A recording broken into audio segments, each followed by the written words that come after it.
जैसे माँ ने हमारी आपकी रक्षा अपने गर्भ में किया, हमारी माँ ने आपकी माँ ने, उसी तरह आपके क्षेत्राधिकार के जो लोग भी हैं उनके जीवन रक्षा करने का दायित्व राज्य की मसीदी के रूप में आपका। नमस्कार, आदाब, आप सभी का स्वागत है CIB इंडिया न्यूज पर। आइए शुरू करते हैं खबरों का सिलसिला। कोरोना वायरस से इस वक्त विश्व के कई देश प्रभावित हैं। भारत सरकार ने भी लॉकडाउन लगा रखा है पूरे देश में और लॉकडाउन के तीसरे चरण के बढ़ने की घोषणा भी हो चुकी है। राज्य सरकारों से केंद्र सरकार लगातार संपर्क साधे हुए है ताकि हर एक स्थिति पर समन्वय बनाकर प्रभावी कदम उठाते हुए कोरोना की रोकथाम की जा सके या व्यवस्था को सुदृढ़ किया जा सके। अन्य राज्यों की तरह ही उत्तर प्रदेश सरकार प्रभावी तरीके से हर एक फैसला कर रही है और उस पर अमल भी कर रही है। लोग आज उत्तर प्रदेश सरकार के प्रयासों की सराहना कर रहे हैं और सरकार के हर एक फैसलों को सार्थक बनाने के लिए सभी जिलों के IAS अधिकारियों ने भी जान लड़ा दी है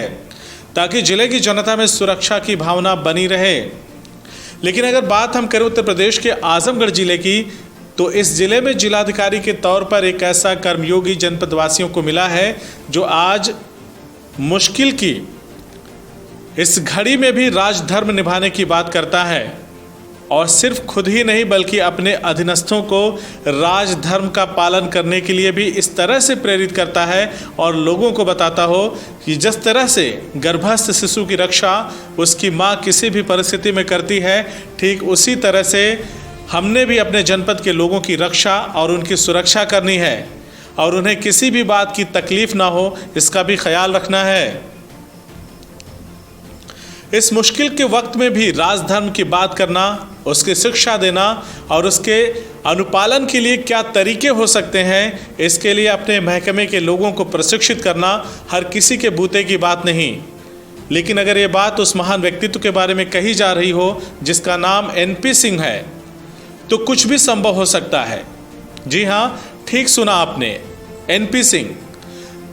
जिन्हें खुद को NP सिंह कहकर पुकारे जाने में जो आनंद आता है वो DM या IAS अधिकारी कहकर बुलाए जाने में नहीं आता।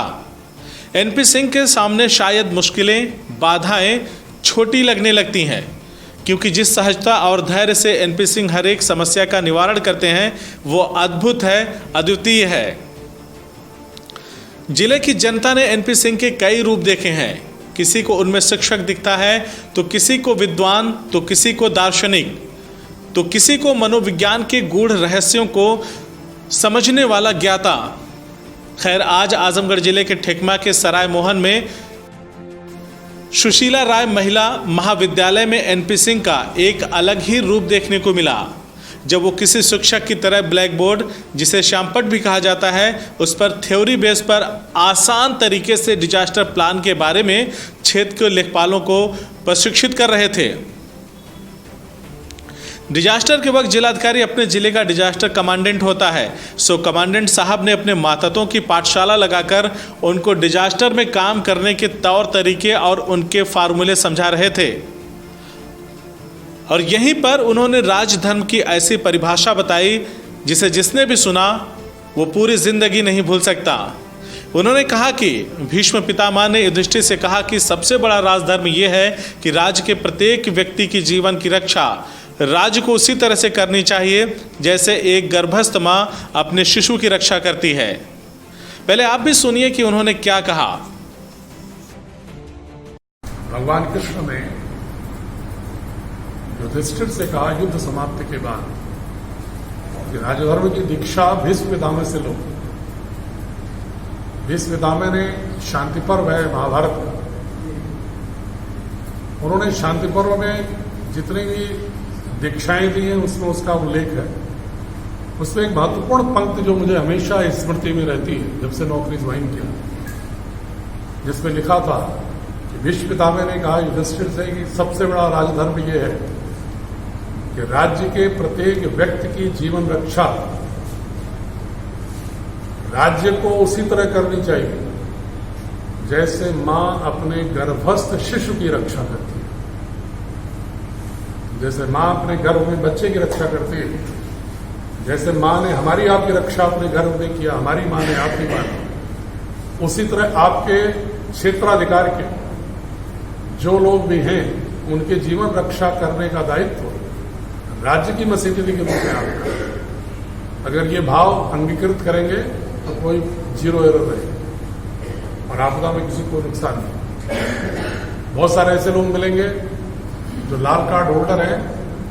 और उनको किसी योजना से कोई कैश नहीं है, न महिला जनधन से आया न पेंशन से आया, तो उनको गेहूं चावल तो मिल गया लेकिन उनके लिए दाल नहीं है। बल्कि जिनको आप दे रहे हो उसमें दाल है, लेकिन जो लाल कार्ड वाला है उसके खाते में किसी माध्यम से अगर कोई कैश नहीं आया, गेहूं चावल तो उसके पास है लेकिन अगर उसके पास बच्चा है 6 महीने से लेकर 3 साल का, तो दूध पिलाने के लिए पैसा नहीं, दाल लेने के लिए पैसा नहीं। अगर स्थानीय स्तर पर जो लोग मदद के लिए खड़े होते हो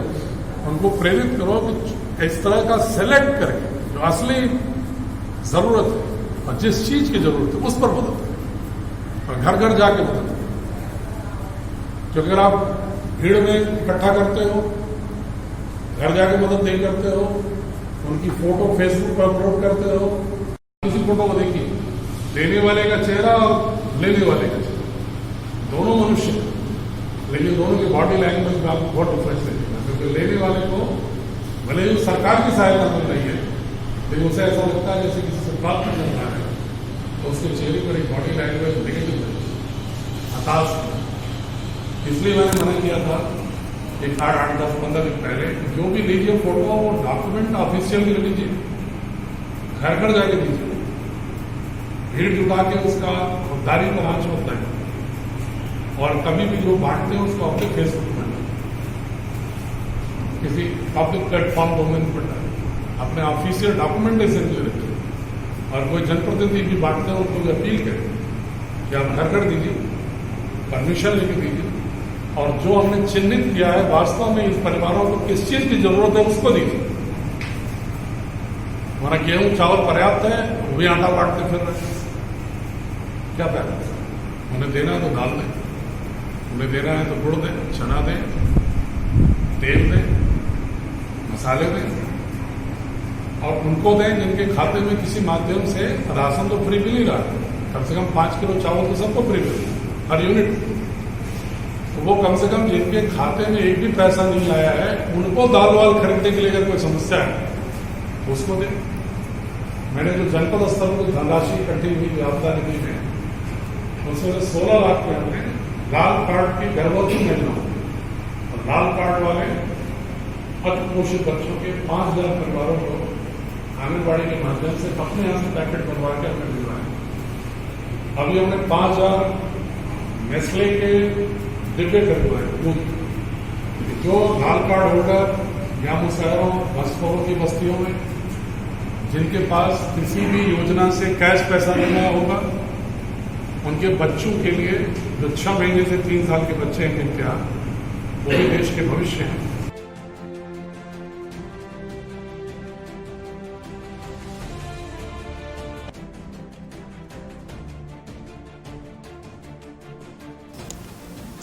ऐसी सोच रखने वाले अधिकारी बिरले ही होंगे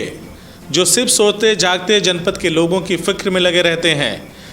सच बताएं तो महानता की परिभाषा शायद ऐसे ही गढ़ी और कही जाती हो, लेकिन एनपी सिंह इन सारी चीज़ों और बातों को महज अपना काम मानते हैं और कहते हैं एक कलेक्टर के तौर पर, एक इंसान के तौर पर ये मेरा फ़र्ज है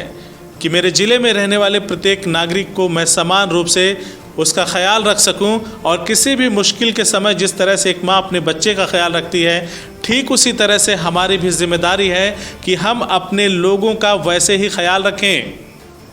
कोरोना से जंग जारी है और आजमगढ़ जिला एक काबिल और सक्षम अधिकारी के संरक्षण में लगातार आगे बढ़ रहा है, एक सकारात्मक सोच और एक सकारात्मक ऊर्जा के साथ।